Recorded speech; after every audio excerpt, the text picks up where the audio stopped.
কড়া রোদ, তার ওপর টানা 3 ঘন্টা রোদে দাঁড়িয়ে কনস্ট্রাকশনের কাজ দেখছিলেন শফিক দেওয়ান। বয়স 60 অথচ দেখলে মনে হয় সবেমাত্র 50 পার করেছে। ছেলেরা সবাই বিদেশে স্যাটেলড, এক একজন টাকার কুমির। তবুও এই বয়সে হাড়ভাঙ্গা পরিশ্রম শুধুমাত্র টাকার জন্য করেন। কত বড় বিশ্ববিদ্যালয়ের একজন বোর্ড মেম্বার, তার ওপর ঢাকায় একটা গার্মেন্টস, চট্টগ্রামের 2টা টেক্সটাইল একাই দেখাশোনা করেন।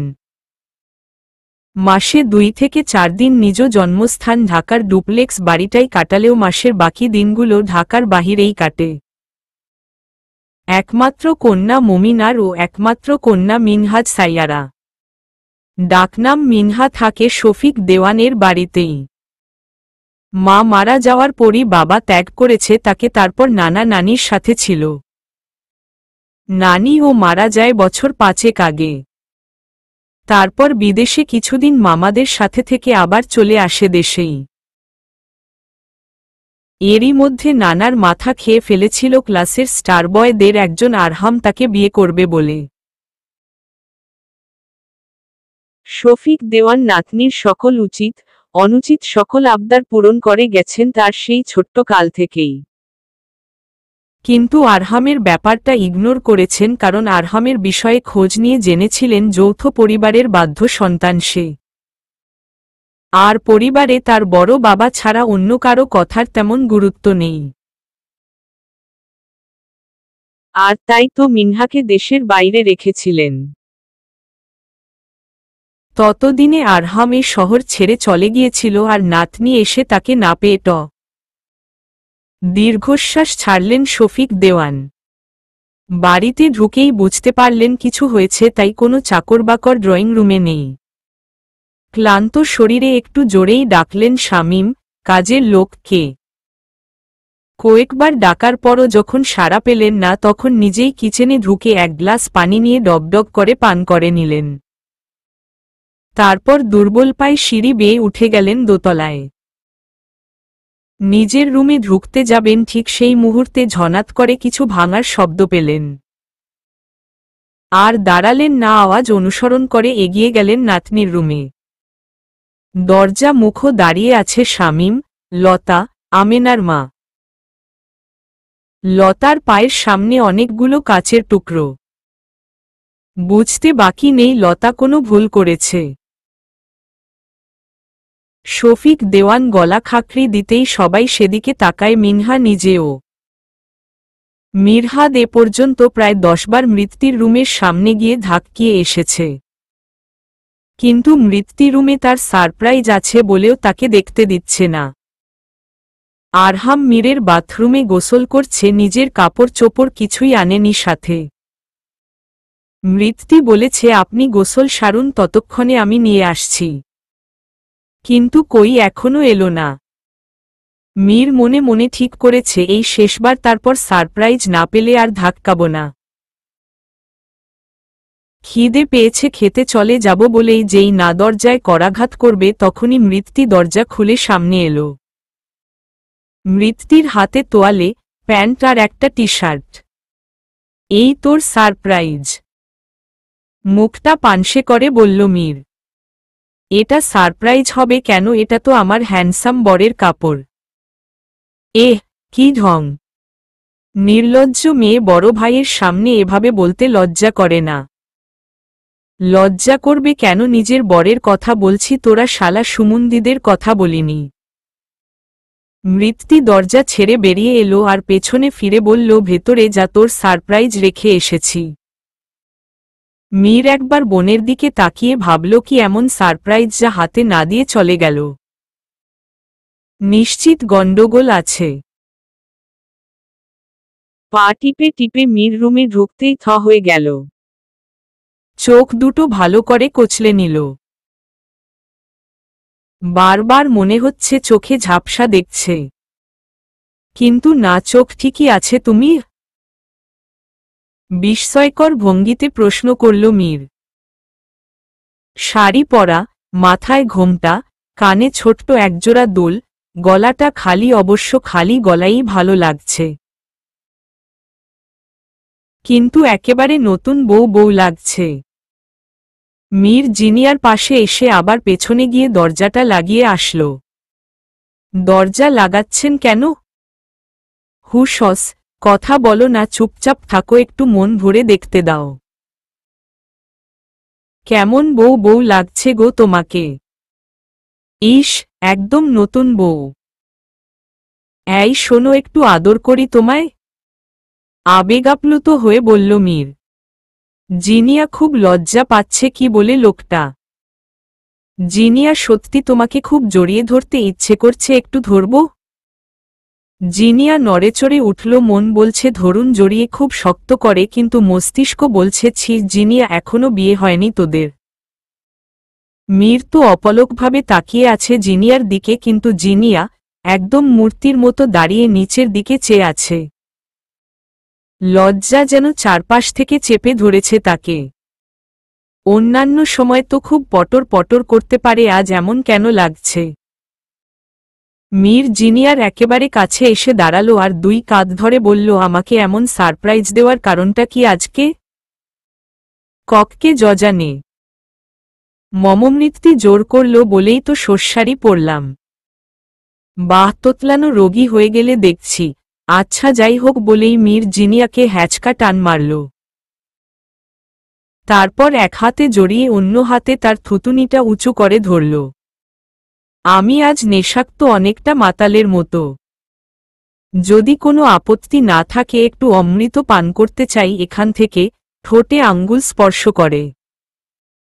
জিনিয়া কথাটি শুনতাই চোখ বন্ধ করে নিল, কিছু বলার ভাষা খুঁজে পাচ্ছে না সে। এই যে শুনছেন মাস্টার মশাই, খুলুন, কাপড় নিয়ে এসেছি।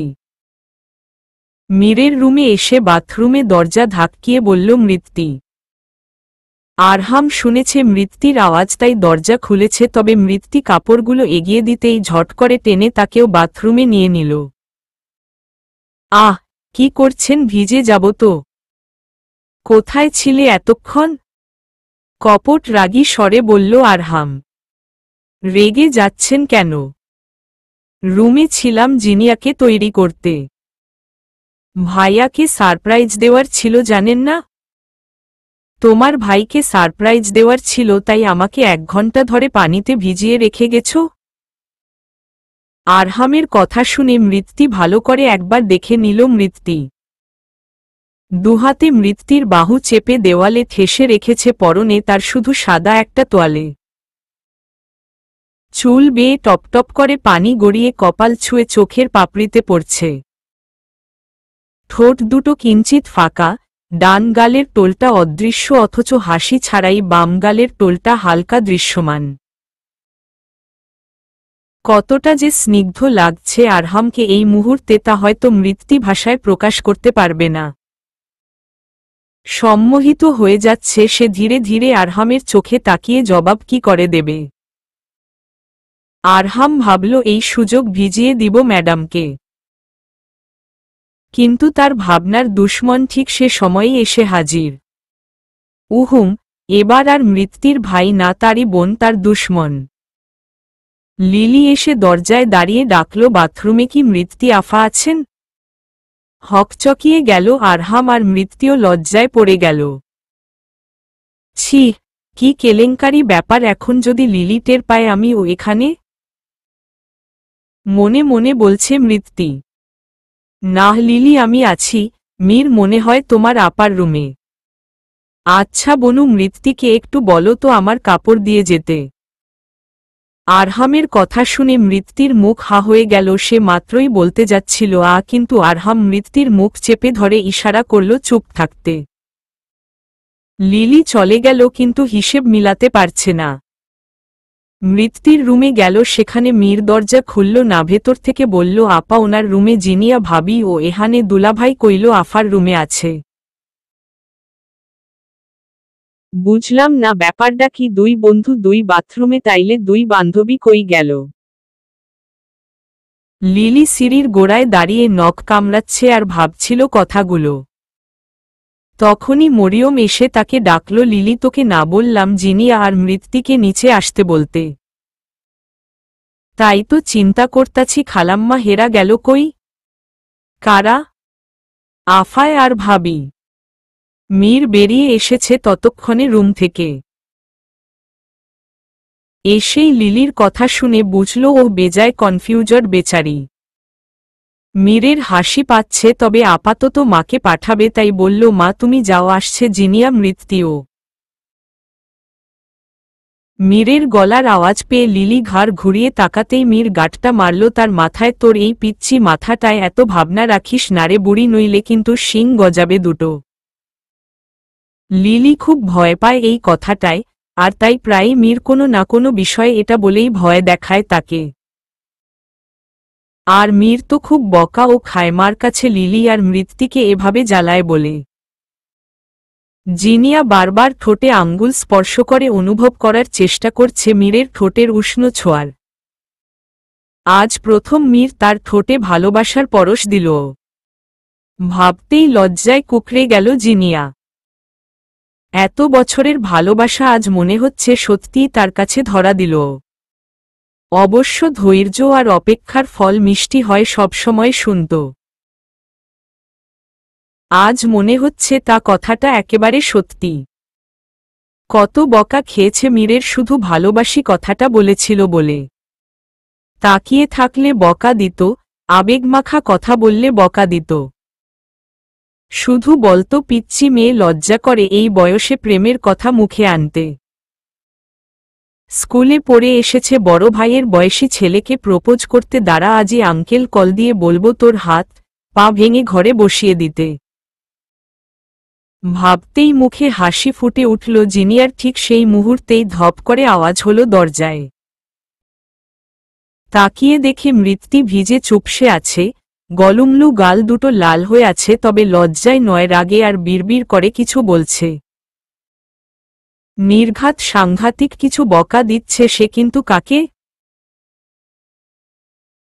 জিনিয়া প্রশ্ন করার আগেই মৃত্যু নিজেই বলতে শুরু করল, ব্যাটা বদমাইশ, বাথরুমে গিয়া তর প্রেম পায় এমনি যে কত ইশারা ইঙ্গিত করি তখন একটু ও তো আদর করিস না শালা খচ্চর, নাগিনের জামাই। মৃত্যুর কথা শুনে জিনিয়ার অবস্থা এমন যে এখন কেউ না ধরলে সে হাসতে হাসতে গড়িয়ে পড়বে বিছানা থেকে। উচ্চ শব্দে হাসছে খুব, আর এতটাই হাসছে যে নিচে থেকে মৃত্যুর মা অনেকটা দৌড়ে এসেছেন। মৃত্যু দপ দপ পা ফেলে কাবার্ড থেকে একটা শাড়ি বের করে বাথরুমে ঢুকল। মৃত্যুর মাকে দেখে জিনিয়ার হুঁশ এলো সে কি করছিল, মুহূর্তেই মুখটা চুপসে গেল তার। ভয় পেয়েছে খুব, হয়তো চিন্তা করছে এক্ষুনি হবু শাশুড়ি মা বকা দিয়ে বলবে, এই এত জোরে হাসছিলে কেন, লজ্জা করে হবু শ্বশুরবাড়িতে এসে এমন করে হাসাহাসি করতে। লোকে কি বলবে? কিন্তু না, মরিয়ম জিনিয়াকে অবাক করে দিয়ে বলল, মাশাআল্লাহ, আমার মাম্নিকে তো দেখছি শাড়িতে একদম পুতুল পুতুল লাগে। আল্লাহ নজর না লাগে। তখনই মৃত্যু শাড়ি চেঞ্জ করে বের হয়ে এসেছে। এ হাইছে পুতুল বউ মালাগে কইতে, সব আমার পরিশ্রমের রং, ও তো একদম একটা পেতনি, বুঝি না ভাইয়া কেমনে এই পেতনিরে পছন্দ করছে। মৃত্যুর বলার ঢং এমন যে জিনিয়ার আবারও দমফাটা হাসি আসছে, কিন্তু না, এখন এভাবে হাসা যাবে না, এমনিতেই একবার লজ্জাজনক কাজ হয়ে গেছে। তোর কি খুব বেশি হিংসা লাগছে? অবশ্য লাগবেই তো, আমার বউমা সুন্দর তাই আমি প্রশংসা করি খুব, তুই তো তেমন না, তাই তো তোর শাশুড়ি মা তোর প্রশংসা করে না, তাই জেলাস হচ্ছিস। মরিয়ম কথাটা মজার ছলে বললেও পরে মনে হলো কথাটা ওনার বলা ঠিক হয়নি। কথাটা যেন মৃত্যুরও খেয়াল হলো, আসলেই তো শাশুড়ি বিয়ের পর যদিও ও বাড়ি থাকতে মাস্টার মশাইকে রাজি করাতে হেল্প করলে, ও পরে আমাকে খুব ইগনোর করেছে। যেদিন স্যার জেলে গেলেন তারপর থেকে এখন পর্যন্ত আমার সাথে ভালো করে একবারও কথা বলেননি। আরহাম রুমে এলো আর সাথে সাথে মৃত্যুর মা রুম থেকে বের হয়ে গেলেন আর বলে গেলেন তিনজনকেই নিচে আসতে, খাবারে এমনিতেই লেট হয়ে গেছে অনেকটা। মিনহা বসে আছে শফিক দেওয়ানের রুমে ইজি চেয়ারটায়। সামনে বিছানায় আধশোয়া শফিক দেওয়ান, চোখে মুখে চিন্তার ছাপ। কারণ মিনহা বলেছে আরহামকে বিয়ে করবে, আর সেটা 1 মাসের মধ্যেই। কিন্তু তা কি করে সম্ভব? আরহাম তো মিনহাকে পছন্দ করে না, আবার তিনি নিজে কি করে একটা ছেলেকে নিজের নাতনির জন্য প্রস্তাব পাঠাতে পারেন, তাও আবার যে কিনা পূর্ব বিবাহিত। আরহাম সব দিক দিয়ে পারফেক্ট একটা ছেলে, সে চাইলেই যে কোনো সুন্দরী রূপবতী মেয়ে বিয়ে করতে পারে, মিনহাকে কেন বিয়ে করতে রাজি হবে? কিন্তু মিনহা যেহেতু বলেছে সে আরহামকেই বিয়ে করবে, সেহেতু করবে। যতই বোঝাই বুঝবে না, বরং উল্টো কথা শোনাবে। নিজের এখন এই দেশে আপন বলতে কলিজার টুকরো এই নাতনিটাই আছে। আজ এত এত টাকা পয়সা থাকার পর ও নিজেকে অসহায় লাগছে। কেন যে একটু সময় দিল না শেখার জানার বয়সটায়। ঠিক ভুল কিছুই বোঝে না মেয়েটা, শুধু বোঝে টাকা আর নিজের অহংকার। ক্ষমতা দিয়ে চায় সব না পাওয়াকে পেয়ে যেতে। অনেক ভাবনা চিন্তার পর মুখ খুললেন শফিক দেওয়ান। আমি তোমার বিয়ে আরহামের সাথেই দিব, তবে তার আগে তুমি নিজে কিছুদিন তার সাথে এটা হওয়ার চেষ্টা করো, আমি তারপর দেখছি। দুপুরের খাবার সবাই একসাথেই বসে খেল। বেশ তৃপ্তি সহকারে খেল। রান্নাগুলোও বেশ হয়েছে, তবে আরহাম আর মীরের মধ্যে কারোরই খেয়াল খাবারে ছিল না। শুধু ছিল সামনে বসা শাড়ি পরিহিতা দুই কন্যার দিকে, একজন দেখেছে তার বউকে, অন্যজন তার বাগদত্তাকে। খাওয়া শেষ হলে জিনিয়া আর মৃত্যি রেস্ট নিল মৃত্যির রুমে, আর আরহাম মীরের রুমে। তারপর বিকেলে মীর জিনিয়াকে নিয়ে বের হল বাড়ি পৌঁছে দিতে, আর মৃত্যিরাও চলে গেল তাদের ফ্ল্যাটে। রোহান অনেকটা সময় আজ একটা শপে বসেছিল। শপটা ছিল দেশি বিদেশি হুইস্কি, বিয়ার, ভডকা, বিভিন্ন অ্যালকোহল টাইপ পণ্যের। যদিও দোকানটা রাত ছাড়া কখনো খোলা হয় না, তবে দোকানের মালিক রোহানের পরিচিত একজন, তাই চুপি চুপি ঢুকতে দিয়েছে। অনেকগুলো টেস্ট করে কিছু হুইস্কি আর ভডকা নিয়ে এসেছে সে বাড়িতে। এগুলো নির্ঘুম রাতগুলোর জন্য কাজে লাগবে খুব। আর দেখে দেখে সবচেয়ে বেশি নেশা লাগে এমন কিছুই এনেছে।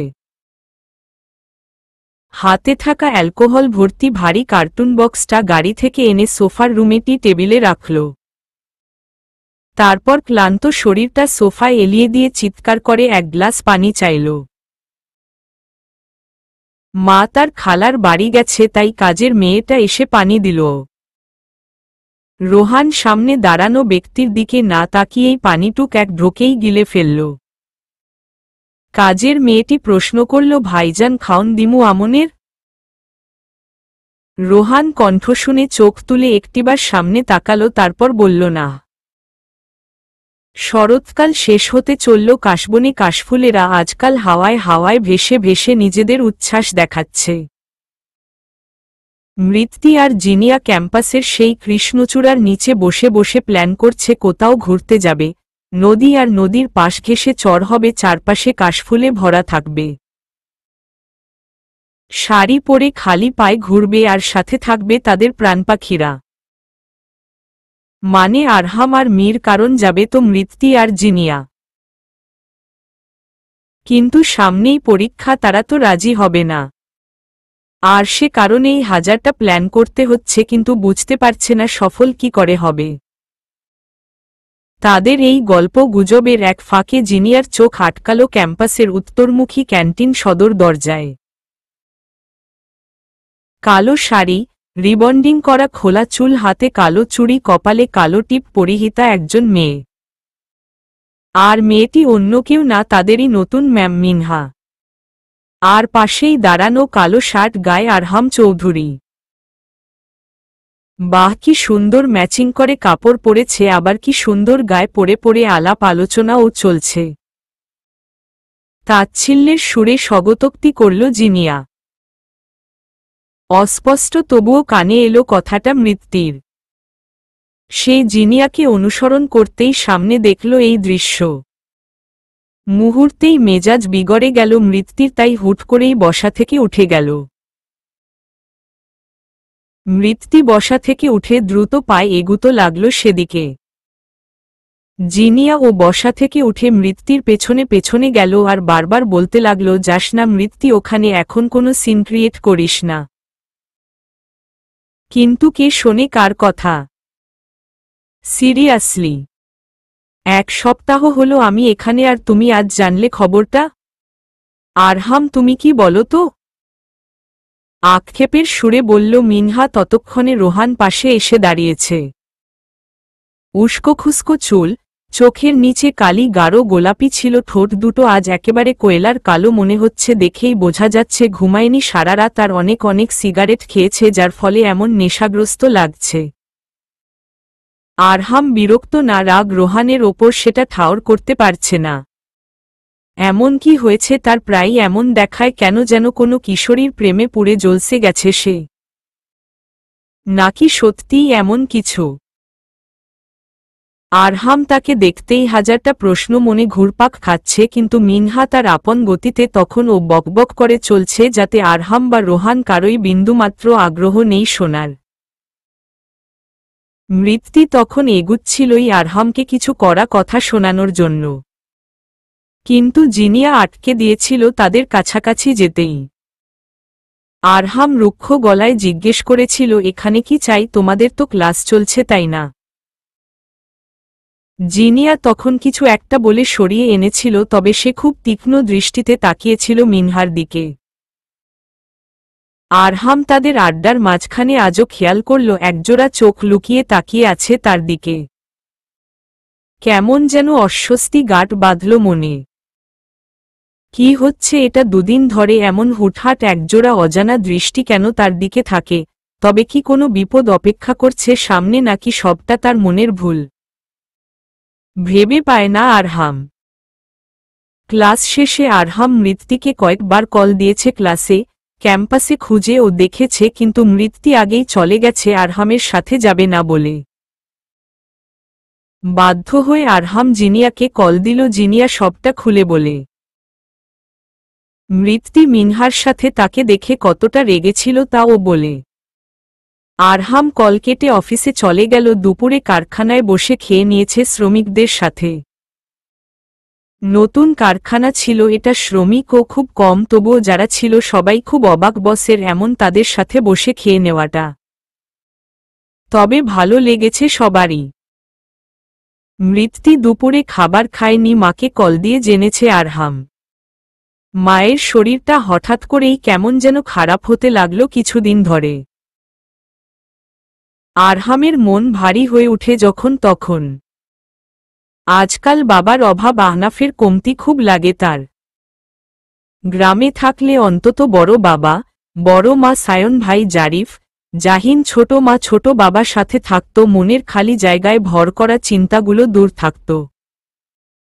কিন্তু এখানে এক মৃত্যু ছাড়া কেউ নাই যাকে বলা যায় তার মনের চিন্তাগুলো মাকে নিয়ে। মিরহাদ আজ বেশ রাত করে বাড়ি ফিরেছে। এসেই দেখল মৃত্যু আরহাম সোফায় বসা, মায়ের হাতে কয়েকটা গয়নার বাক্স। মিরহাদ টাইয়ের নটটা ঢিলা করতে করতে বসল মৃত্যুর পাশে। মৃত্যুর মাথায় একটা গাঁটটা মেরে বলল, পুচকি, শ্বশুর বাড়িতে কি কমতি পড়েছে গয়নার, যে আমাদের বাড়িতে এসে ভাগ বসাচ্ছিস? হ্যাঁ, ভাগই বসাচ্ছি, নয়তো দুদিন পর তোর বউ এসে সব লুটে নিবে। মীর, এটা কেমন কথা? কপট রেগে বললেন মরিয়ম পাশে আরহামকে ইশারা করে। শত হলেও সে এ বাড়ির জামাই, মীরের কথায় কি নাকি মনে করবে। কিন্তু মীর আর মৃত্যু থামল না, তারা তাদের মতো লড়েই যাচ্ছে। আরহাম অবশ্য এনজয় করছে ভাই বোনের খুনসুটি। মনে পড়ে গেল সায়ন আর তার লড়াইগুলো। কি কান্নাটা না করত সায়নী যখন আরহাম আর সায়ন বলতো, বুড়ি জলদি বড় হয়ে যা তো, তোকে বিদায় করি, নয়তো আমাদের ভাগের সব তো তুই একাই নিয়ে নিচ্ছিস। আর সায়নী ও তখন ঢং করে কান্না করে বলতো, তোরা কত হিংসুক রে ভাইয়া, একটা মাত্র বোনকে কোথায় বলবি, তোকে সব দিয়ে দিব না, তোরা নিজেদের কম পড়বে সেটা ভাবছিস। মরিয়ম একবার ছেলের দিকে তাকিয়ে বললেন, আমরা কাল বিয়ের ডেট দিতে যাব জিনিয়াদের বাড়ি। কথাটা যেন তীরের গতিতে ঢুকল মিরহাদের কানে। সে তো মহা খুশি, কিন্তু মায়ের সামনে তা প্রকাশ করা যাবে না। মীর স্বাভাবিক গলায় বলল, আন্টি আসেননি? মৃত্যু জানালো এসেছেন, তবে শরীর ভালো না, তাই রুমে শুয়ে আছেন। মীর এবার উঠে গেল ফ্রেশ হতে, আর মরিয়ম ও পা বাড়ালেন কিচেনে। আরহাম একবার চারপাশ দেখে তারপর হুট করে বসা থেকে উঠে মৃত্যুর কাছ ঘেঁষে দাঁড়ালো, তারপর ঝট মেরে এক টানে মৃত্যুকে বসা থেকে উঠিয়ে চট করে গালে একটা চুমু খেল। মৃত্যুর চোখ দুটো একেবারে রসগোল্লার মতো হয়ে গেছে। আরহাম বাড়ি ফিরে দেখেছে ফ্ল্যাটে তালা মারা, তাই মৃত্যুকে কল দিয়েছিল, কিন্তু মৃত্যু রিসিভ করেনি। তখনই মাকে কল দিল। মা জানালেন ওনার শরীর ভালো না বলে মৃত্যুর মা নিজে গিয়ে নিয়ে আসেন এ বাড়ি। এরই মধ্যে মীরের বাবা বাড়ি ফিরে বলেছেন বিয়ের ডেট 2 সপ্তাহের মধ্যে দিবে। জিনিয়া এ বাড়ি থেকে পরীক্ষা দিবে। তাই মৃত্যুর মা গয়নাগুলো বের করে দেখছিলেন আর মৃত্যুকেও দেখালেন। আরহাম পাশেই বসে আছে। মৃত্যুর সাথে কথা বলার অনেক চেষ্টা করেছে, কিন্তু মৃত্যু তো কোনো সুযোগ দিবে না। দেখতে দেখতে কেটে গেছে 1.5 মাস। মৃত্যু আর জিনিয়ার প্রথম বর্ষের পরীক্ষা শেষের দিকে, আর একটাই বাকি আছে। তবে মাঝে গ্যাপ 5 দিন, তাই হাতে অনেকটা সময় তাদের। এই ফাঁকে জিনিয়া ও মীরের বিয়ের কেনাকাটা শুরু করে দিয়েছে মেয়ে পক্ষ, ছেলে পক্ষও। কিন্তু ঝামেলা বাঁধল আরহামের কাজ নিয়ে, কারণ মীরের রিসেপশনের দিনই মৃত্যু আর আরহামের জন্য ও পার্টি, কারণ বিয়ের অনুষ্ঠান হয়েছিল আরহামদের গ্রামে। তাই মৃত্যুদের আত্মীয়রা অনেকেই জানেন না মৃত্যুর বিয়ের কথা। কার্ড ছাপানো হয়েছে, তবে তাতে মীর ও মৃত্যু দুজনের অনুষ্ঠানের ইনভাইটই লেখা। সবই ঠিক, শুধু ঠিক নেই মৃত্যু আরহামের সম্পর্ক। পরীক্ষার আগে যে কদিন মৃত্যু ভার্সিটি গেছে, প্রায় প্রত্যেক দিনই মিনহাকে দেখেছে আরহামের আশেপাশে।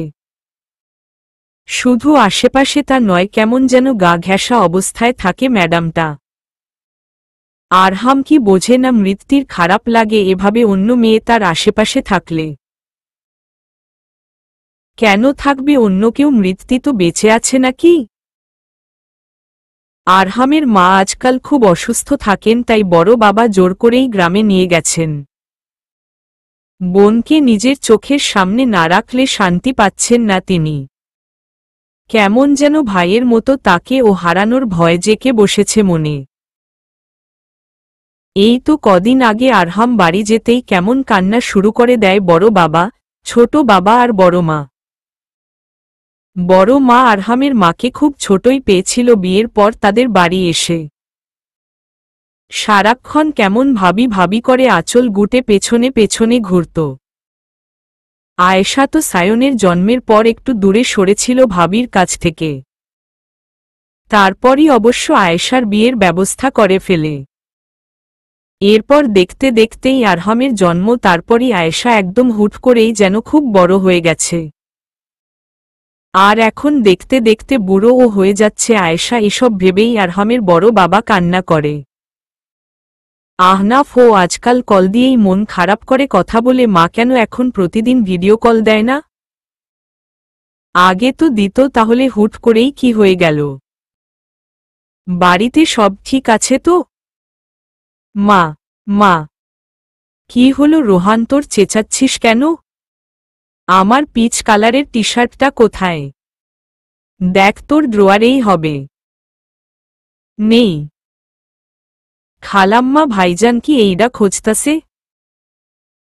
হাতে রোহানের টি শার্ট সদ্য আনারের রস পরে দাগ হয়ে যাওয়া জায়গাটা মুখের সামনে ধরে বলল কাজের মেয়েটি।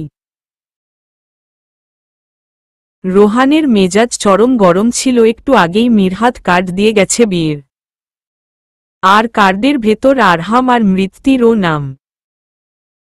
এটা দেখেই যেন তার মনে হলো কেউ তার কলিজা কেটে মরিচ, লবণ মিশিয়ে দিয়েছে, আর সে জলে পুড়ে ছটফট করছে। এমতাবস্থায় কাজের মেয়ের কাজটি তার যন্ত্রণায় নতুন করে কোনো ক্ষত করেছে। সে মুহূর্তেই মেয়েটির সামনে গিয়ে ঠাস করে একটা চড় মেরে দিল। ঘটনাটা যেন বিদ্যুৎ গতিতে হয়েছে। রোহানের মা বা কাজের মেয়েটি কেউ কিছু বুঝলে না, হতভম্ব দুজনেই, কিন্তু রোহানের চেহারায় কোনো অনুতপ্ততা নেই। সে এখন নেশায় বোধ হয়ে আছে। তবে কাজের মেয়েটি যেন থাপ্পড়টা অনুভব করতে পারেনি, তার মুখভঙ্গি স্বাভাবিক, যা দেখে রোহানের মা বিচলিত। আরহাম পরশু গ্রামে গেছে মাকে আনতে। সাথে গেছে মাহবুব সাহেব ও মীরের বিয়ের দাওয়াত দিতে, আর মৃত্যু আরহামের রিসেপশনের কথাটাও বলতে। আরহামদের বাড়িতে কেউ আপত্তি করেনি, বরং সবাই খুশি, কিন্তু আরহাম এ ব্যাপারে কোনো মতামতই প্রকাশ করেনি। করবেই বা কি করে, তার মনের শান্তিতে অমাবস্যার অন্ধকার জেকে ধরেছে। মৃত্যু তো তার সাথে দুটো কথা আজকাল ঠিকমতো বলে না। এই তো দুদিন হয়ে এলো আরহাম গ্রামে এসেছে, অথচ মৃত্যু একটাবারও কল করল না। কাল আরহাম নিজে কল করেছে, তবুও মৃত্যু মায়ের কথা জিজ্ঞেস করার পর আর একটা কথাও বলেনি। সারাদিন যেন তেন করে কাটল আরহামের। খুব ভালোবাসি রে বউ, খুব ভালোবেসে ফেলছি আমি তোকে, আমার সাইকো বউ, কেন করছিস অবহেলা এমন করে বল না। একটাবার মেসেজটা টাইপ করে আবার রিমুভ করে ফেলল আরহাম। চোখ দুটো ছলছল করছে, বুকের ভেতরটা ও খুব জ্বলছে। বাম হাতের তর্জনী ও মধ্যমা আঙ্গুলের ফাঁকে জ্বলন্ত সিগারেটটা চেপে ধরে আছে আরহাম। বিয়েটা হোক না মিস্টেক, সম্পর্কটা তো মিস্টেক নয়। সম্পর্কটা এগিয়ে নিতে বদ্ধপরিকর আরহাম ছিল তো মৃত্যু নিজেও। বরং মৃত্যুই জোর খাটিয়েছে এই সম্পর্কে সবচেয়ে বেশি। তবে আজ কেন অবহেলা তার তরফ থেকেই আসছে? পার হল নির্ঘুম রাত আরহামের। তবে মৃত্যু ঘুমিয়েছে খুব আরাম করেই, মায়ের কোলে মাথা রেখে। ঘুমাবেই তো, ঘুমের ঔষধ আর জ্বরের ঔষধ না চাইলেও মৃত্যুর চোখের পাতায় জোর করেই ভর করেছিল। কাল বিকেল থেকেই জ্বর মৃত্যুর, কিন্তু আরহাম আর মৃত্যুর বাবা কাউকেই জানানো হয়নি মৃত্তিকার জ্বরের কথা। কতটা দূরের পথ বললে দুজনেই চিন্তা করবে। আরহাম তৈরি হয়ে বসে আছে, মায়ের ব্যাগ গুছিয়ে গাড়িতে রেখেছে। মৃত্যুর বাবাও তৈরি, আরেকবার সবাইকে মুখে দাওয়াত দিয়ে গাড়িতে বসলেন। তুবা আয়েশাকে ধরে এনে গাড়িতে বসালে। তুবা ও আজই চলে যাবে আরহামদের সাথে। জাহিন, জারিফকে ও বলেছিল, কিন্তু দুজনেরই পড়ার প্রেশার বেশি, তাই তারা মীরের গায়ে হলুদের আগের দিন যাবে। মৃত্যু মুখ খোল, একটু খেয়ে নে সোনা। উহুম, আমি খাবো না, মুখ তেতো লাগে। তবুও একটু খা। মা যাও তো, তুমি খালি জ্বলাও আর ভাল লাগে না। তুমিও জ্বালাও, ও জ্বালায়, আমার আর ভালো লাগে না কিছু। জ্বরের ঘোরে মৃত্যু বলেই যাচ্ছে একের পর এক। তার মা খুব বেশি চিন্তায় পড়ে গেলে মীরকে বলল হসপিটালে নেওয়ার কথা। মীর পাজাকোলে করে বোনকে নিয়ে হসপিটালে গেল। ডক্টর চেক আপ করে কিছু টেস্ট দিল, সেগুলো করাই তারপর অ্যাডমিটও করে নেয়। বিকেলে রিপোর্ট দেখে ডক্টর বলল টাইফয়েড হয়েছে, আর শরীর প্রচুর ফুরবল, হয়তো ঠিকমতো খাবার খায় না। ডক্টরের অ্যাডভাইসে একদিন হসপিটালে রাখার সিদ্ধান্ত নেয় মীর। সারাদিন জিনিয়া ও হসপিটালেই ছিল। সন্ধ্যায় রোহান এলো মৃত্যুকে দেখতে। মৃত্যু ঘুমেছিল তখন। রোহানের বুকের ভেতরটা হঠাৎ মোচড় দিল ও মৃত্যুর ফ্যাকাশে মুখটার দিকে তাকিয়ে। অনেক বড় ভুল করছি আমি মৃত্যুকে ফিরে পাওয়ার স্বপ্ন দেখে। মৃত্যু আরহামকে ভালোবাসে, আমাকে না। আরহাম, মৃত্তিকার স্বামী স্ত্রী, পবিত্র বন্ধনে আবদ্ধ তারা। আল্লাহ না চাইলে আমি শত শত ষড়যন্ত্র করেও তাদের আলাদা করতে পারব না। কথাগুলো মনে মনে ভাবছিল রোহান মৃত্যুর কেবিনে দাঁড়িয়ে। তখন মনে হলো একজোড়া দৃষ্টি মনে হয় গভীরভাবে তাকে লক্ষ্য করছে। মনের সন্দেহটা সত্যি কিনা যাচাই করতেই হুট করে পেছনে ফিরে আর দরজায় তাকায়। না, কেউ তো নেই সেদিকে, তার মানে আমারই মনের ভুল। রোহান আরও কয়েক মিনিট মৃত্যুর কেবিনে থেকে বের হয়ে আসে হাসপাতাল থেকে। রাতে জিনিয়ার মা খাবার নিয়ে আসেন মীর আর তার মায়ের জন্য। যাওয়ার সময় মীর জিনিয়াকে ও বাড়ি পাঠিয়ে দেয়। পরের দিন সকালে আরহাম তার শ্বশুর ও মাকে নিয়ে ঢাকায় পৌঁছায়। কিন্তু তারা মৃত্যুদের বাড়ি ঢুকতেই লিলি কান্না করতে থাকে। সবাই কয়েকবার জিজ্ঞেস করলে জানায় মৃত্যু হাসপাতালে অ্যাডমিট। কথাটা যেন শুলের মতো আঘাত করে আরহামকে। মৃত্যুর কি হলো? ও তো একদম সুস্থ রেখে গিয়েছে। খারাপ কিছু হয়নি তো? ভাবতেই আর দাঁড়াতে পারল না, সে দ্রুত বের হয়ে গেল বাড়ি থেকে, আবার কয়েক সেকেন্ডেই ফিরে এলো। মা, তুমি কি যাবে হাসপাতালে? হ্যাঁ, এক্ষুনি যাব, চল। আরহাম একবার মৃত্যুর বাবার দিকে তাকিয়ে বলল, বাবা আসুন। কথাটা যেন মাহবুব সাহেবের কান পর্যন্ত যায়নি। তিনি এখনো ঠায় দাঁড়িয়ে রইলেন। আরহাম এবার একটু এগিয়ে হাত ধরে বলল, বাবা চলুন, মৃত্যুর কিছু হয়নি, দেখবেন। তারপর হাত ধরেই বাইরে নিয়ে এলো। গাড়িতে বসতে বসতে আরহাম মীরকে কল দিল। সারারাত সজাগ থাকায় মাত্রই চোখ লেগেছিল মীরের। তাই ফোনটা বাজতেই মরিয়ম কলটা রিসিভ করলেন। কিন্তু এপাশ থেকে কিছু বলার আগেই ওপাশ থেকে আরহাম ঝাঝালো গলায় বলল, ওকে হাসপাতালে এনেছিস আর আমাকে একটা বার জানানোর দরকার মনে করিস না? কোনো হাসপাতালে আছিস বলল। মৃত্যুর মা কাপা কাপা গলায় হাসপাতালের ঠিকানা দিল। 15 মিনিটের মধ্যে তারা সেখানে পৌঁছায়। কতটুকু হলো সিঙ্গারা? কিচেনের দরজায় দাঁড়িয়ে ভারী গম্ভীর গলায় বলল আরহাম। মৃত্যুর হাতে পানির জগ ছিল। সে ময়দা দিয়ে ডো তৈরি করতে পানি ঢালতে নিয়েছিল, কিন্তু তা আর হয়। আরহামের গলার আওয়াজে চমকে হাত থেকে পানির জগটা ছেড়ে দেয়, আর জগসহ পানি সব ফ্লোরে পড়ে যায়। মৃত্যুর কাণ্ড দেখে আরহামের প্রচণ্ড হাসি পায়, কিন্তু হাসি চেপে সে এগিয়ে যায় মৃত্যুর কাছে। কি করলে এগুলো?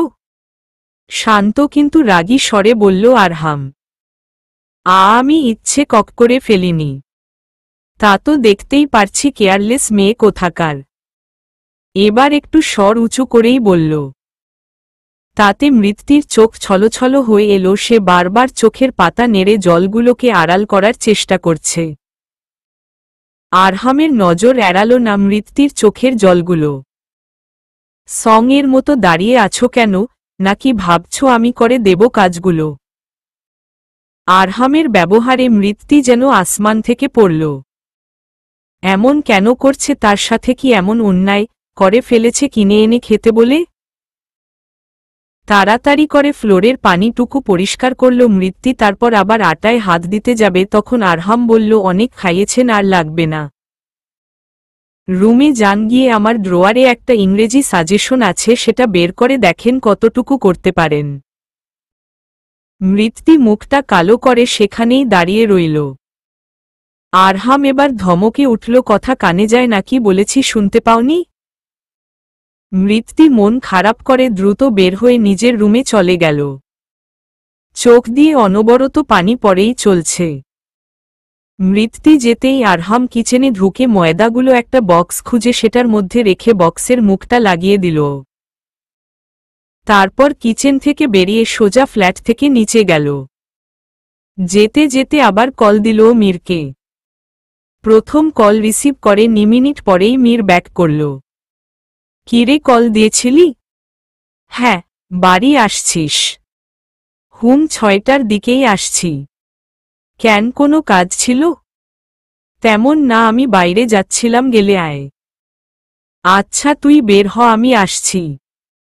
মীর কল কাটল। তারপর টি শার্ট গায়ে দিতে দিতে নিজের রুম থেকে বের হয়ে নিচে আসল।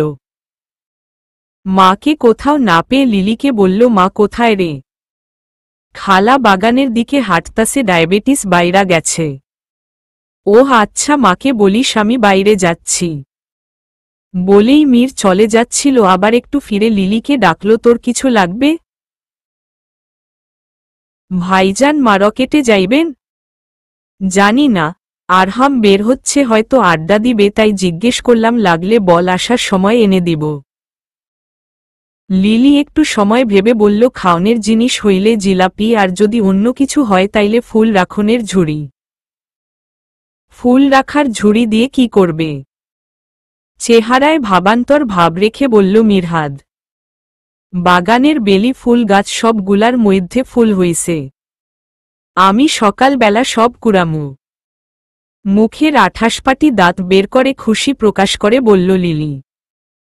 মীরের কাছে এই হাসিটা খুব প্রিয়। লিলি আর মৃত্যু যখনই কিছু নিয়ে খুব খুশি হয় তখনই এমন দাঁত কেলিয়ে হাসি দেয়। দুইটাই খুব আদরের, শুধু দুইটার পড়ালেখা না করার বিষয়ে মীরের খুব রাগ। মৃত্যু তো তবুও কোনোরকম রেজাল্ট করে কলেজ পাশ করে ফেলেছে, কিন্তু লিলি এটাকে তো 8-এর পর মারধর করে ও পাঠাতে পারেনি।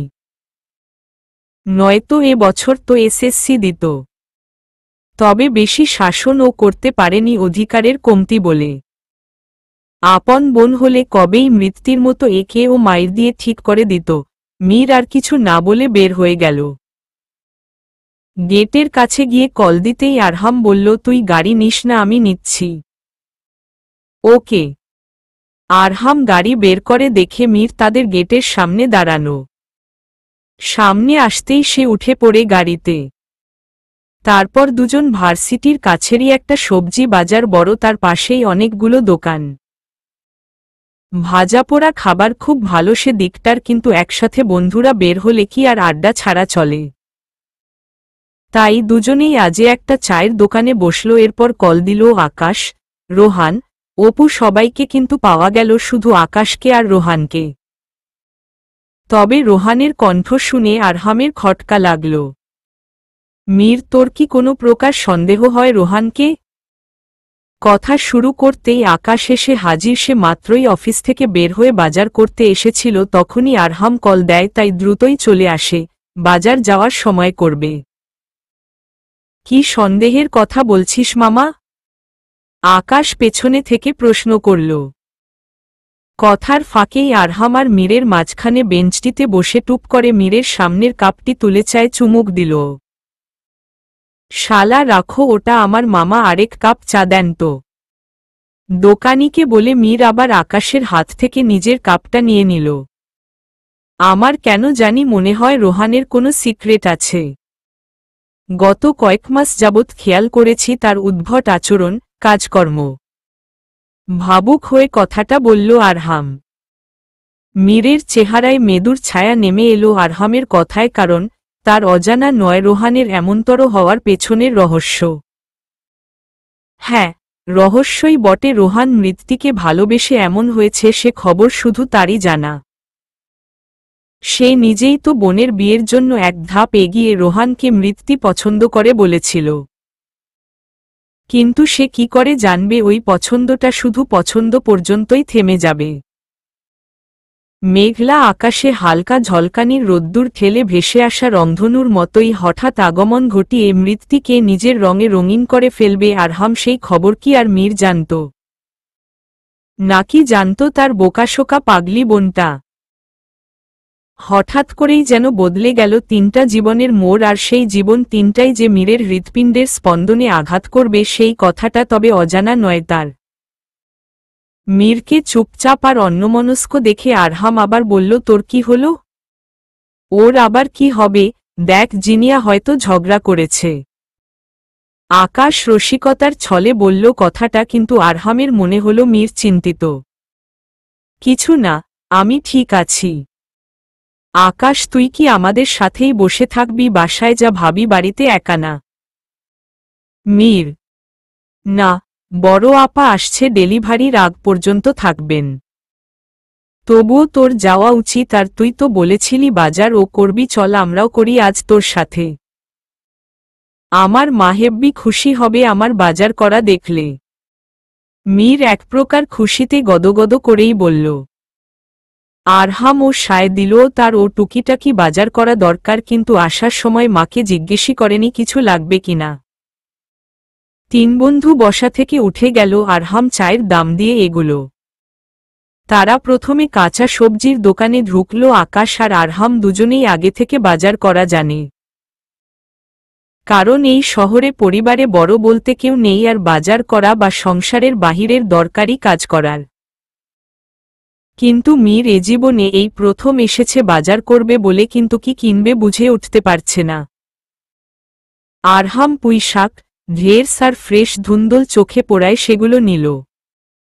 আকাশও দেখে দেখে কচু শাক, পুঁই শাক, কাঁচা পেঁপে আরও কিছু সবজি নিল। তারপর মাছের বাজারে ঢুকতে গিয়ে মনে পড়ল আপা বলেছে সন্ধ্যায় যেন বাড়িতে কোনো প্রকার মাছ না নেয়, তাই আর মাছ কিনল না। তাই এক খাঁচি ডিম নিয়ে নিল।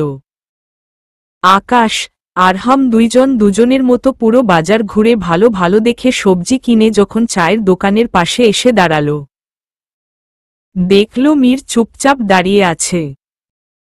কি মামা, তোর বাজার কই? তুই না বললি আজ আন্টির জন্য বাজার করবি? ভ্রু কুঁচকে জিজ্ঞেস করল আকাশ। বলেছিলাম তো, কিন্তু কি কিনব, কেমনে কিনব সেটাই তো বুঝে উঠতে পারছি না। আরহাম আর আকাশ দুজনের মুখের দিকে তাকিয়ে একসাথে হেসে উঠল। আরে মামা, তুমি কচি খোকা, তো কেমনে বুঝবা কেমনে কি কিনে? আকাশ টিপ্পনি কেটে বলল। তারপর এক হাতে বাজারের ব্যাগ হাতে নিয়ে আরেক হাতে মীরের টি শার্টের গলায় চেপে টেনে নিয়ে গেল একটা সবজির দোকানের সামনে। তারপর জিজ্ঞেস করল, আন্টি লাল শাক খায়? হুম, খায়। ড্রেসগুলো সুন্দর, এগুলো ও নে। মীর ও তাই করল। এবার আরহাম বলল, শাশুড়ি মা বোধ হয় ছোট মাছ পছন্দ করেন, একদিন বলতে শুনেছিলাম। ওই পাশে আমি কিছু মাছ দেখেছি, চাইলে নিতে পারিস। মীর ও তাই করল। এরপর কিছু ফ্রেশ টমেটো ও নিল। তার মা আবার ছোট মাছ দিয়ে টক পছন্দ করে। বাজার করা শেষ করে আরহাম হোটেলের সামনে এসে বলল, দাঁড়া তো, আমার বউয়ের জন্য জিলাপি নিয়ে নেই।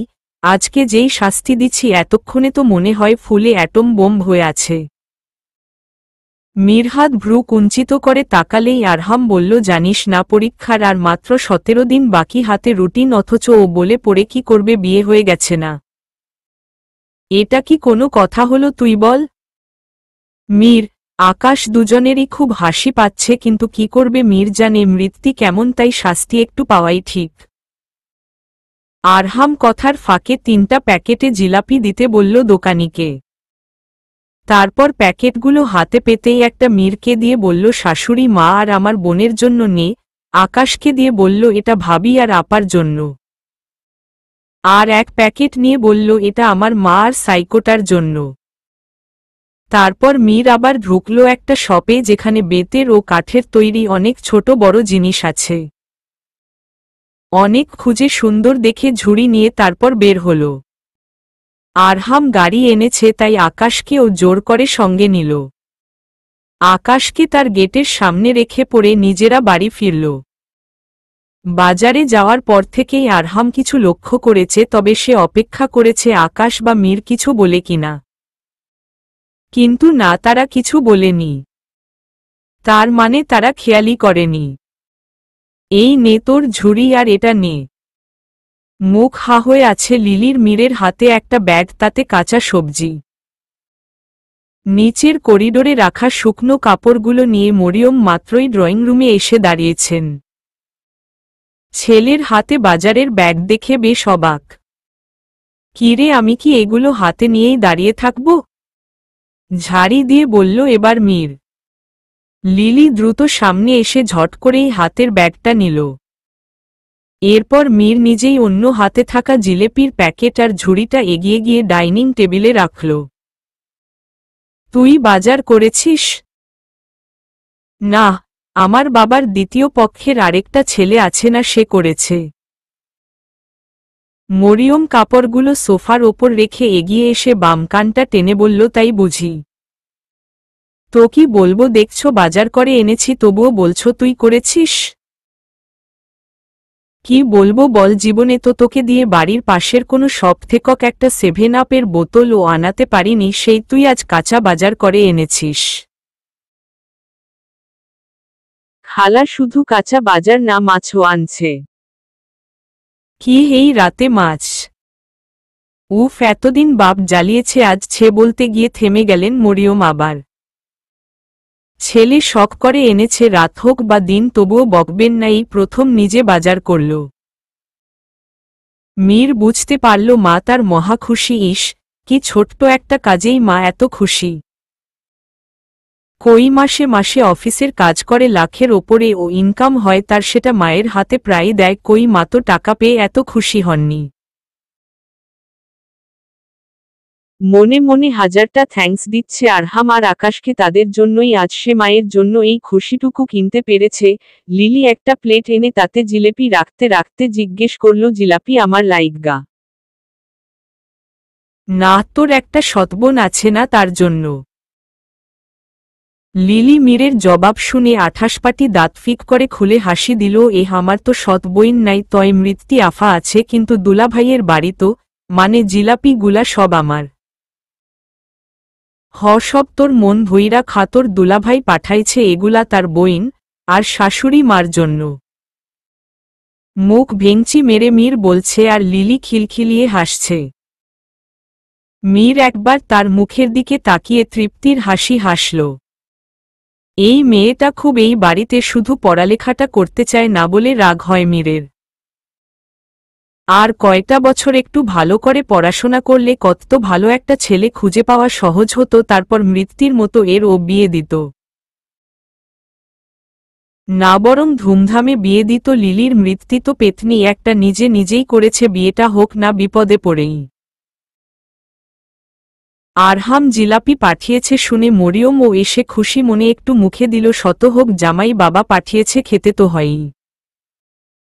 খালাম্মা ভাইজান তো দেহি ছ্যাঁকা খাইয়া ব্যাকা হওয়া পোলাগো মতো মদ গিলতাছে, আমনে কিছু কইবেন না? এই মেয়ে, কতবার বলেছি এভাবে কথা বলবি না। আমার ছেলে কেন ছ্যাঁকা খাবে? মৃত্যুর তো কপাল খারাপ, তাই আমার সোনার টুকরো ছেলেটাকে রেখে অন্য কাউকে বিয়ে করেছে। ভারী উদাস গলায় রোহানের মা বলছে, আর নিজের বাম পাটা চেপে ধরে আছে। হাঁটুর ব্যথা দেখা দিয়েছে আজকাল, তাই ওপরের তলায় আর থাকে ও না, নিজের আলিশান রুম ছেড়ে শিফট হয়েছে নিচ তলায় গেস্ট রুমে। কাজের মেয়েটি অনেকক্ষণ ধরে পা টিপে দিচ্ছে আর একের পর এক কথা বলেই চলছে। তার কথার মূল প্রসঙ্গী রোহান। বারবার রোহান এটা কেন করেছে, ওটা কেন খায়, এমন মরার মতো থাকে কেন, আবার মিনহা এসেছিল সন্ধ্যায়, সেটা নিয়ে ও হাজারটা প্রশ্ন।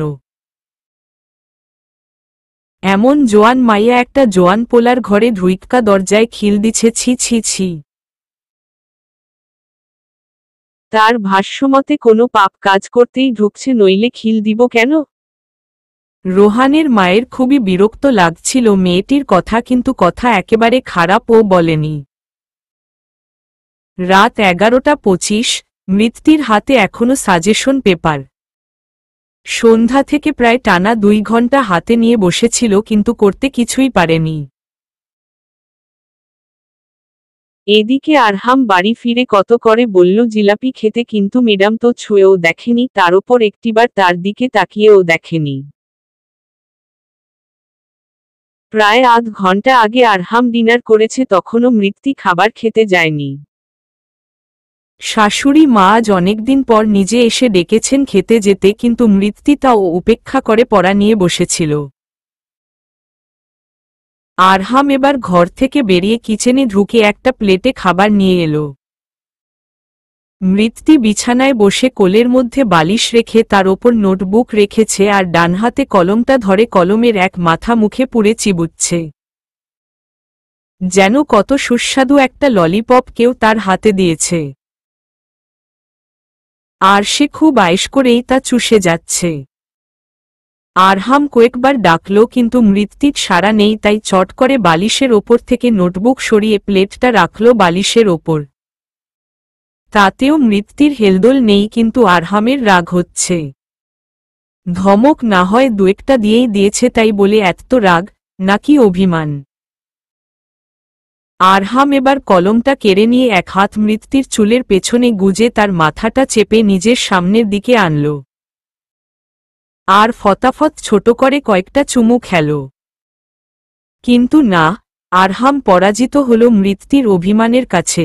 বুঝল আজ আর ইনি খাবেন না। অযথা কষ্ট করা বোকামি, তাই খাবারটা কর্নার টেবিলের ওপর রেখে আরেকটা প্লেট দিয়ে ঢেকে দিল। তারপর বিছানা থেকে মৃত্যুর সব বই, খাতা, শীট সব নিজেই গুছিয়ে রাখল।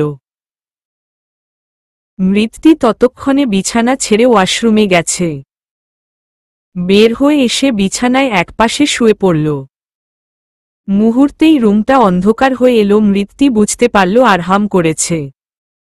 মিনিট কয়েক পর অনুভব করল তার কোমর জুড়ে একটা হাতের বিচরণ। শিউরে উঠছে বারবার মৃত্যু, কিন্তু কি করবে, এখন তো আবেশ নেওয়ার সময় না। সে রেগে আছে আরহামের ওপর, সাংঘাতিক রাগ, এত সহজেই ছেড়ে দিবে কখনো ও না। কিন্তু কি করবে? আমার বউটা কি খুব কষ্ট পেয়েছে? করুণ কণ্ঠে প্রশ্ন করল আরহাম। মৃত্যু চুপ, বলবে না সে কথা। আরহাম আবারও জিজ্ঞেস করল। পরপর কয়েকবার জিজ্ঞেস করল, কিন্তু কোনো জবাব এলো না মৃত্যুর থেকে। তাই সে এবার জোর করেই মৃত্যুকে নিজের দিকে ফিরিয়ে গালে কপালে কয়েকটা চুমু এঁকে আবার বলল, খুব ভালোবাসি তো বউটাকে, তাই তো চাই বউটা আমার মন দিয়ে পড়াশোনা করুক, খুব ভালো একটা রেজাল্ট করুক, যেন আমি পুরো দুনিয়াকে চিল্লিয়ে বলতে পারি আমার বউ সবার সেরা। মৃত্যু এবার আরহামের বুকে মুখটা লুকিয়ে ফুপিয়ে কাঁদতে লাগল। আরে হারে, এত কান্না কেন? আমার সাইকোটা কি জানে না তার কান্নায় আমার কান্না পায়? মৃত্যুর কান্না থামল না, কিন্তু অস্পষ্ট সুরে বলল, বকা দিল, আমার বকা সহ্য হয় না। আমি তো জাস্ট ভয় দেখিয়ে পড়তে বসাতে। আমি পড়ব না। বকাবকি করলে, যদি আদর করে বলতেন তাহলে ঠিকই বসতাম। মৃত্যুর কথা শুনে আরহাম যেন আকাশ থেকে পড়ল। সকালেও তো প্রথমে কত আদর করে ডেকেছিল, কই সে তো বিছানা থেকেই উঠেনি, আর এখন বলছে আদর করলেই পড়তে বসত। সবই আমার কপাল, কপাল করেই এমন একটা বউ পেয়েছি, ঠিক একটা সাইকো। মনে মনে এসব ভেবেই আরহাম মৃত্যুকে আরো শক্ত করে জড়িয়ে নিল নিজের মাঝে, আর ঠোঁট দুটো হালকা টেনে একটা মুচকি হাসি দিল। সেই সাথে হাসল তার গাল দুটো ও ঠিক আপন রূপে। শরৎকাল শেষ হতে চলল। কাশবনে কাশফুলেরা আজকাল হাওয়ায় হাওয়ায় ভেসে ভেসে নিজেদের উচ্ছ্বাস দেখাচ্ছে। মৃত্যু আর জিনিয়া ক্যাম্পাসের সেই কৃষ্ণচূড়ার নিচে বসে বসে প্ল্যান করছে কোথাও ঘুরতে যাবে। নদী আর নদীর পাশ ঘেঁষে চর হবে, চারপাশে কাশফুলে ভরা থাকবে। শাড়ি পরে খালি পায়ে ঘুরবে, আর সাথে থাকবে তাদের প্রাণপাখিরা, মানে আরহাম আর মীর, কারণ যাবে তো মৃত্যু আর জিনিয়া। কিন্তু সামনেই পরীক্ষা, তারা তো রাজি হবে না। আর সে কারণেই হাজারটা প্ল্যান করতে হচ্ছে, কিন্তু বুঝতে পারছে না সফল কি করে হবে। তাদের এই গল্প গুজবের এক ফাঁকে জিনিয়ার চোখ আটকাল ক্যাম্পাসের উত্তরমুখী ক্যান্টিন সদর দরজায়। কালো শাড়ি, রিবন্ডিং করা খোলা চুল, হাতে কালো চুড়ি, কপালে কালো টিপ পরিহিতা একজন মেয়ে। আর মেয়েটি অন্য কেউ না, তাদেরই নতুন ম্যাম মিনহা। আর পাশেই দাঁড়ানো কালো শার্ট গায়ে আরহাম চৌধুরী। বাহ, কি সুন্দর ম্যাচিং করে কাপড় পরেছে, আবার কি সুন্দর গায়ে পরে পরে আলাপ আলোচনাও চলছে। তাচ্ছিল্যের সুরে স্বগতোক্তি করল জিনিয়া। অস্পষ্ট তবুও কানে এলো কথাটা মৃত্যুর। সে জিনিয়াকে অনুসরণ করতেই সামনে দেখল এই দৃশ্য। মুহূর্তেই মেজাজ বিগড়ে গেল মৃত্যুর, তাই হুট করেই বসা থেকে উঠে গেল। মৃত্যু বসা থেকে উঠে দ্রুত পায়ে এগুতো লাগল সেদিকে। জিনিয়া ও বসা থেকে উঠে মৃত্যুর পেছনে পেছনে গেল, আর বারবার বলতে লাগল, যাস না মৃত্যু ওখানে, এখন কোনো সিন ক্রিয়েট করিস না। কিন্তু কে শোনে কার কথা? সিরিয়াসলি, 1 সপ্তাহ হলো আমি এখানে, আর তুমি আজ জানলে খবরটা? আরহাম, তুমি কি বলো তো? আক্ষেপের সুরে বলল মিনহা। ততক্ষণে রোহান পাশে এসে দাঁড়িয়েছে। উস্কো খুস্কো চুল, চোখের নিচে কালি গাঢ় গোলাপি ছিল, ঠোঁট দুটো আজ একেবারে কোয়েলার কালো মনে হচ্ছে, দেখেই বোঝা যাচ্ছে ঘুমায়নি সারা রাত আর অনেক অনেক সিগারেট খেয়েছে, যার ফলে এমন নেশাগ্রস্ত লাগছে। আরহাম বিরক্ত না রাগ রোহানের ওপর সেটা ঠাওর করতে পারছে না। এমন কি হয়েছে তার, প্রায় এমন দেখায় কেন যেন কোনো কিশোরীর প্রেমে পুড়ে জ্বলসে গেছে সে, নাকি সত্যিই এমন কিছু। আরহাম তাকে দেখতেই হাজারটা প্রশ্ন মনে ঘুরপাক খাচ্ছে, কিন্তু মিনহা তার আপন গতিতে তখন ও বকবক করে চলছে, যাতে আরহাম বা রোহান কারোই বিন্দুমাত্র আগ্রহ নেই শোনার। মৃত্যু তখন এগুচ্ছিলই আরহামকে কিছু কড়া কথা শোনানোর জন্য, কিন্তু জিনিয়া আটকে দিয়েছিল তাদের কাছাকাছি যেতেই। আরহাম রুক্ষ গলায় জিজ্ঞেস করেছিল, এখানে কি চাই তোমাদের? তো ক্লাস চলছে তাই না? জিনিয়া তখন কিছু একটা বলে সরিয়ে এনেছিল, তবে সে খুব তীক্ষ্ণ দৃষ্টিতে তাকিয়েছিল মিনহার দিকে। আরহাম তাদের আড্ডার মাঝখানে আজও খেয়াল করল একজোড়া চোখ লুকিয়ে তাকিয়ে আছে তার দিকে। কেমন যেন অস্বস্তি গাঁট বাঁধল মনে। কি হচ্ছে এটা? দুদিন ধরে এমন হুটহাট একজোড়া অজানা দৃষ্টি কেন তার দিকে থাকে? তবে কি কোনো বিপদ অপেক্ষা করছে সামনে, নাকি সবটা তার মনের ভুল? ভেবে পায় না আরহাম। ক্লাস শেষে আরহাম মৃত্তিকে কয়েকবার কল দিয়েছে ক্লাসে, ক্যাম্পাসে খুঁজে ও দেখেছে, কিন্তু মৃত্তি আগেই চলে গেছে আরহামের সাথে যাবে না বলে। বাধ্য হয়ে আরহাম জিনিয়াকে কল দিল, জিনিয়া সবটা খুলে বলে। মৃত্তি মিনহার সাথে তাকে দেখে কতটা রেগেছিল তাও বলে। আরহাম কল কেটে অফিসে চলে গেল। দুপুরে কারখানায় বসে খেয়ে নিয়েছে শ্রমিকদের সাথে। নতুন কারখানা ছিল এটা, শ্রমিকও খুব কম, তবুও যারা ছিল সবাই খুব অবাক বসের এমন তাদের সাথে বসে খেয়ে নেওয়াটা। তবে ভালো লেগেছে সবারই। মৃত্তি দুপুরে খাবার খায়নি, মাকে কল দিয়ে জেনেছে আরহাম। মায়ের শরীরটা হঠাৎ করেই কেমন যেন খারাপ হতে লাগলো কিছুদিন ধরে। আরহামের মন ভারী হয়ে উঠে যখন তখন। আজকাল বাবার অভাব, আহনাফের কমতি খুব লাগে তার। গ্রামে থাকলে অন্তত বড় বাবা, বড় মা, সায়ন ভাই জারিফ, জাহিন, ছোট মা, ছোট বাবার সাথে থাকত, মনের খালি জায়গায় ভর করা চিন্তাগুলো দূর থাকত। কিন্তু এখানে এক মৃত্তি ছাড়া কেউ নাই যাকে বলা যায় তার মনের চিন্তাগুলো মাকে নিয়ে। মিরহাদ আজ বেশ রাত করে বাড়ি ফিরেছে, এসেই দেখল মৃত্তি আরহাম সোফায় বসা, মায়ের হাতে কয়েকটা গয়নার বাক্স। মিরহাদ টাইয়ের নটটা ঢিলা করতে করতে বসল মৃত্তির পাশে। মৃত্তির মাথায় একটা গাঁটটা মেরে বলল, পুচকি, শ্বশুর বাড়িতে কি কমতি পড়েছে গয়নার যে আমাদের বাড়িতে এসে ভাগ বসাচ্ছিস? হ্যাঁ, ভাগই বসাচ্ছি, নয়তো দুদিন পর তোর বউ এসে সব লুটে নিবে। মীর, এটা কেমন কথা? কপট রেগে বললেন মরিয়ম পাশে আরহামকে ইশারা করে। শত হলেও সে এ বাড়ির জামাই, মীরের কথায় কি নাকি মনে করবে। কিন্তু মীর আর মৃত্তি থামল না, তারা তাদের মতো লড়েই যাচ্ছে। আরহাম অবশ্য এনজয় করছে ভাই বোনের খুনসুটি। মনে পড়ে গেল সায়ন আর তার লড়াইগুলো। কি কান্নাটা না করত সায়নী যখন আরহাম আর সায়ন বলতো, বুড়ি জলদি বড় হয়ে যা তো, তোকে বিদায় করি, নয়তো আমাদের ভাগের সব তো তুই একাই নিয়ে নিচ্ছিস। আর সায়নী ও তখন ঢং করে কান্না করে বলতো, তোরা কত হিংসুক রে ভাইয়া, একটা মাত্র বোনকে কোথায় বলবি, তোকে সব দিয়ে দিব না, তোরা নিজেদের কম পড়বে সেটা ভাবছিস। মরিয়ম একবার ছেলের দিকে তাকিয়ে বললেন, আমরা কাল বিয়ের ডেট দিতে যাব জিনিয়াদের বাড়ি। কথাটা যেন তীরের গতিতে ঢুকল মিরহাদের কানে। সে তো মহা খুশি, কিন্তু মায়ের সামনে তা প্রকাশ করা যাবে না। মীর স্বাভাবিক গলায় বলল, আন্টি আসেননি? মৃত্তি জানালো এসেছেন, তবে শরীর ভালো না, তাই রুমে শুয়ে আছেন। মীর এবার উঠে গেল ফ্রেশ হতে, আর মরিয়ম ও পা বাড়ালেন কিচেনে। আরহাম একবার চারপাশ দেখে তারপর হুট করে বসা থেকে উঠে মৃত্তির কাছ ঘেঁষে দাঁড়ালো, তারপর ঝট মেরে এক টানে মৃত্তিকে বসা থেকে উঠিয়ে চট করে গালে একটা চুমু খেল। মৃত্তির চোখ দুটো একেবারে রসগোল্লার মতো হয়ে গেছে।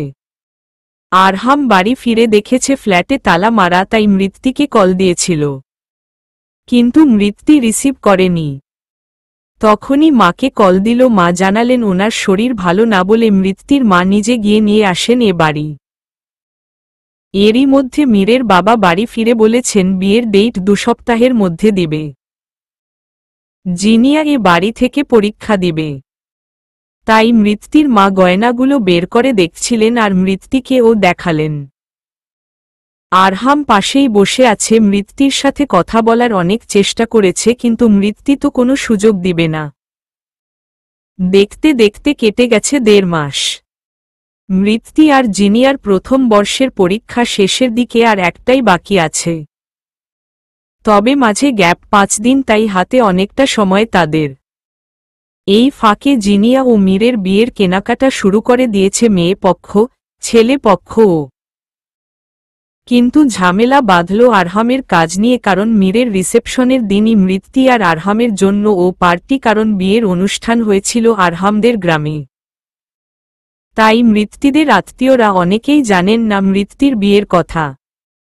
কার্ড ছাপানো হয়েছে, তবে তাতে মীর ও মৃত্তি দুজনের অনুষ্ঠানের ইনভাইটই লেখা। সবই ঠিক, শুধু ঠিক নেই মৃত্তি আরহামের সম্পর্ক।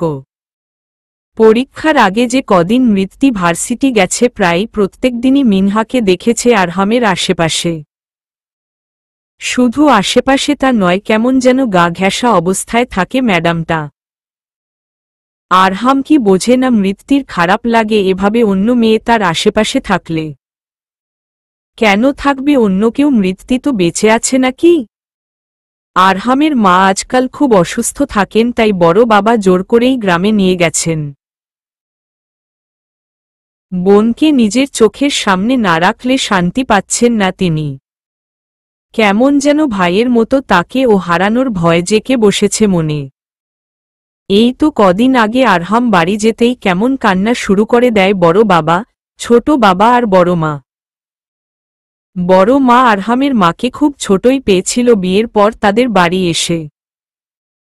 সারাক্ষণ কেমন ভাবি ভাবি করে আঁচল গুটে পেছনে পেছনে ঘুরত।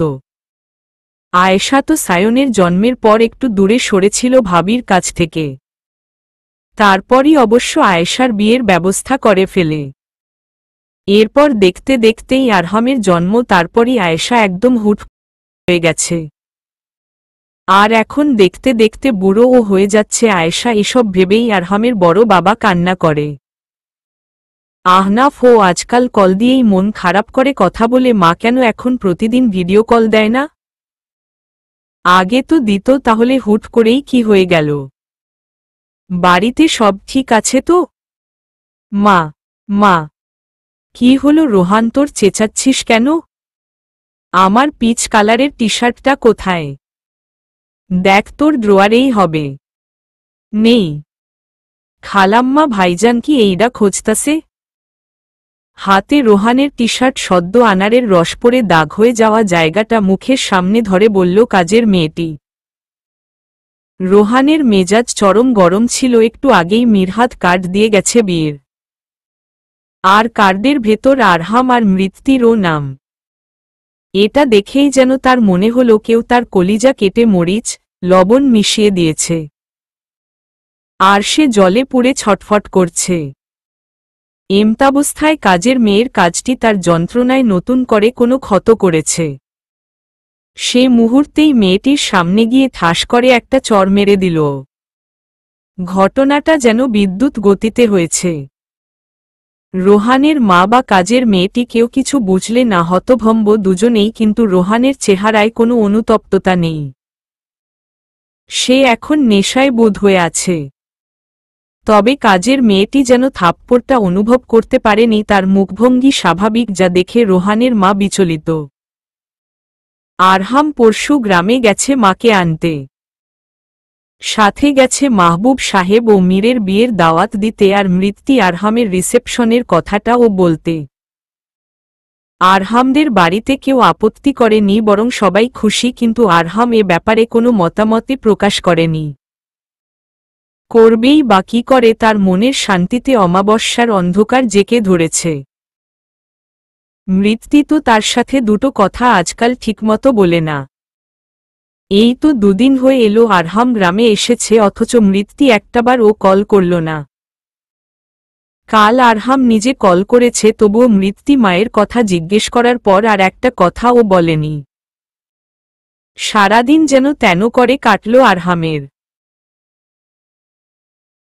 খুব ভালোবাসি রে বউ, খুব ভালোবেসে ফেলছি আমি তোকে, আমার সাইকো বউ কেন করছিস অবহেলা এমন করে বল না। একটাবার মেসেজটা টাইপ করে আবার রিমুভ করে ফেলল আরহাম। চোখ দুটো ছলছল করছে, বুকের ভেতরটা ও খুব জ্বলছে। বাম হাতের তর্জনী ও মধ্যমা আঙ্গুলের ফাঁকে জ্বলন্ত সিগারেটটা চেপে ধরে আছে আরহাম। বিয়েটা হোক না মিস্টেক, সম্পর্কটা তো মিস্টেক নয়। সম্পর্কটা এগিয়ে নিতে বদ্ধপরিকর আরহাম ছিল তো মৃত্যু নিজেও। বরং মৃত্যুই জোর খাটিয়েছে এই সম্পর্কে সবচেয়ে বেশি। তবে আজ কেন অবহেলা তার তরফ থেকেই আসছে? পার হল নির্ঘুম রাত আরহামের। তবে মৃত্যু ঘুমিয়েছে খুব আরাম করেই মায়ের কোলে মাথা রেখে। ঘুমাবেই তো, ঘুমের ঔষধ আর জ্বরের ঔষধ না চাইলেও মৃত্যুর চোখের পাতায় জোর করেই ভর করেছিল। কাল বিকেল থেকেই জ্বর মৃত্যুর, কিন্তু আরহাম আর মৃত্যুর বাবা কাউকেই জানানো হয়নি মৃত্তিকার জ্বরের কথা। কতটা দূরের পথ বললে দুজনেই চিন্তা করবে। আরহাম তৈরি হয়ে বসে আছে, মায়ের ব্যাগ গুছিয়ে গাড়িতে রেখেছে। মৃত্যুর বাবা ও তৈরি আরেকবার সবাইকে মুখে দাওয়াত দিয়ে গাড়িতে বসলেন। তুবা আয়েশাকে ধরে এনে গাড়িতে বসালে। তুবা ও আজই চলে যাবে আরহামদের সাথে। জাহিন, জারিফকে ও বলেছিল, কিন্তু দুজনেরই পড়ার প্রেশার বেশি, তাই তারা মীরের গায়ে হলুদের আগের দিন যাবে। মৃত্যু মুখ খোল, একটু খেয়ে নে সোনা। উহুম, আমি খাবো না, মুখ তেতো লাগে। তবুও একটু খা। মা যাও তো, তুমি খালি জ্বলাও আর ভাল লাগে না। তুমিও জ্বালাও, উনি ও জ্বালায়, আমার আর ভালো লাগে না কিছু। জ্বরের ঘোরে মৃত্যু বলেই যাচ্ছে একের পর এক। তার মা খুব বেশি চিন্তায় পড়ে গেলে মীরকে বলল হসপিটালে নেওয়ার কথা। মীর পাজাকোলে করে বোনকে নিয়ে হসপিটালে গেল। ডক্টর চেকআপ করে কিছু টেস্ট দিল, সেগুলো করাই তারপর অ্যাডমিটও করে নেয়। বিকেলে রিপোর্ট দেখে ডক্টর বলল টাইফয়েড হয়েছে আর শরীর প্রচুর ফুরবল, হয়তো ঠিকমতো খাবার খায় না। ডক্টরের অ্যাডভাইসে একদিন হসপিটালে রাখার সিদ্ধান্ত নেয় মীর। সারাদিন জিনিয়া ও হসপিটালেই ছিল। সন্ধ্যায় রোহান এলো মৃত্যুকে দেখতে। মৃত্যু ঘুমেছিল তখন। রোহানের বুকের ভেতরটা হঠাৎ মোচড় দিল ও মৃত্যুর ফ্যাকাশে মুখটার দিকে তাকিয়ে। অনেক বড় ভুল করছি আমি মৃত্যুকে ফিরে পাওয়ার স্বপ্ন দেখে। মৃত্যু আরহামকে ভালোবাসে, আমাকে না। আরহাম, মৃত্তিকার স্বামী স্ত্রী, পবিত্র বন্ধনে আবদ্ধ তারা। আল্লাহ না চাইলে আমি শত শত ষড়যন্ত্র করেও তাদের আলাদা করতে পারব না। কথাগুলো মনে মনে ভাবছিল রোহান মৃত্যুর কেবিনে দাঁড়িয়ে। তখন মনে হলো একজোড়া দৃষ্টি মনে হয় গভীরভাবে তাকে লক্ষ্য করছে। মনের সন্দেহটা সত্যি কিনা যাচাই করতেই হুট করে পেছনে ফিরে আর দরজায় তাকায়। না, কেউ তো নেই সেদিকে, তার মানে আমারই মনের ভুল। রোহান আরও কয়েক মিনিট মৃত্যুর কেবিনে থেকে বের হয়ে আসে হাসপাতাল থেকে। রাতে জিনিয়ার মা খাবার নিয়ে আসেন মীর আর তার মায়ের জন্য। যাওয়ার সময় মীর জিনিয়াকে ও বাড়ি পাঠিয়ে দেয়। পরের দিন সকালে আরহাম তার শ্বশুর ও মাকে নিয়ে ঢাকায় পৌঁছায়। কিন্তু তারা মৃত্যুদের বাড়ি ঢুকতেই লিলি কান্না করতে থাকে। সবাই কয়েকবার জিজ্ঞেস করলে জানায় মৃত্যু হাসপাতালে অ্যাডমিট। কথাটা যেন শুলের মতো আঘাত করে আরহামকে। মৃত্যুর কি হলো? ও তো একদম সুস্থ রেখে গিয়েছে। খারাপ কিছু হয়নি তো? ভাবতেই আর দাঁড়াতে পারল না সে। দ্রুত বের হয়ে গেল বাড়ি থেকে, আবার কয়েক সেকেন্ডেই ফিরে এলো। মা, তুমি কি যাবে হাসপাতালে? হ্যাঁ, এক্ষুনি যাব, চল। আরহাম একবার মৃত্যুর বাবার দিকে তাকিয়ে বলল, বাবা আসুন।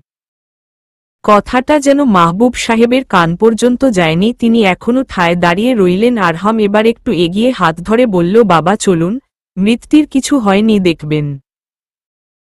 তারপর হাত ধরেই বাইরে নিয়ে এলো। গাড়িতে বসতে বসতে আরহাম মীরকে কল দিল।